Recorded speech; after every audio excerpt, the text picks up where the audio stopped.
नमस्कार, मी पंजाब डक. आज आहे 27 जुलै 2026.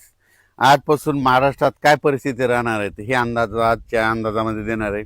तर सर्वप्रथम आज 27, 28 आणि 29 तारखेपर्यंत तुम्हाला एक सांगू इच्छितो, जे वंचित जिल्हे आहेत, वंचित पावसामधून जे वंचित राहिलेले, सोलापूर जिल्हा, बीड जिल्हा, नांदेडचा काही भाग, त्याच्यानंतर परभणी जिल्ह्याचा काही भाग, त्याच्यानंतर इकडे नंदुरबार जिल्हा.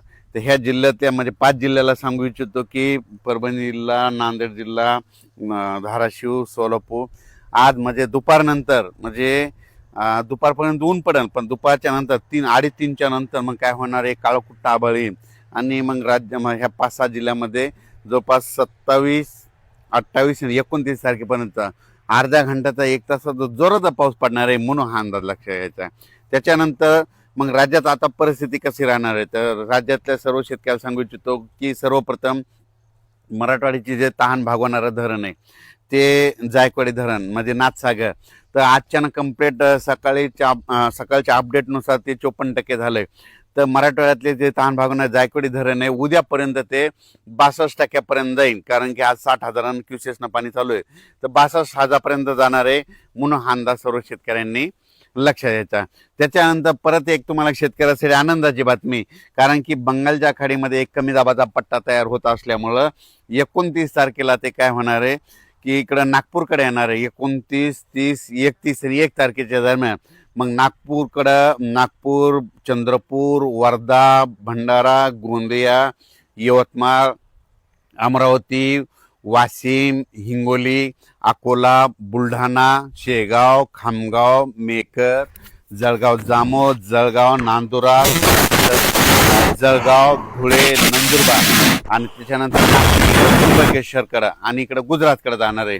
म्हणजे 30, 31 आणि 1 तारखेच्या दरम्यान ह्या पट्ट्यामध्ये जवळपास 10, 15, 16 जिल्ह्यामध्ये मात्र मुसळधार पाऊस पडणार आहे, म्हणून हा अंदाज लक्षात घ्यायचा. परत सांगतो मुसळधार पाऊस कसा पडणार आहे.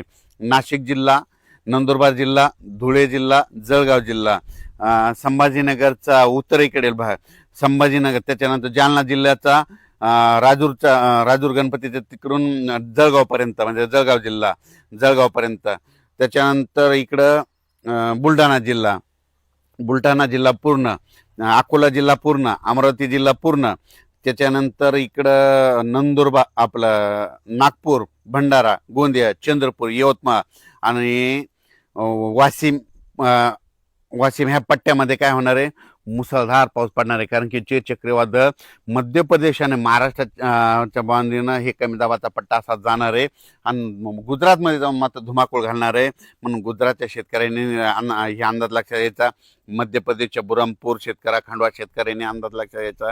त्याच्यानंतर तिकडं पाऊस पडत असल्यामुळे जे बुलढाणा जिल्ह्यातले कॅचमेंट एरियातले जे छोटे छोटे धरण आहेत त्या धरणात तलावात पाणी येणार आहे. बुलढाणा जिल्ह्यासाठी आनंदाची बातमी. अकोला जिल्हा, अमरावती जिल्हा, वर्धा जिल्हा, भंडारा जिल्हा, संपूर्ण जिल्ह्यासाठी आनंदाची बातमी.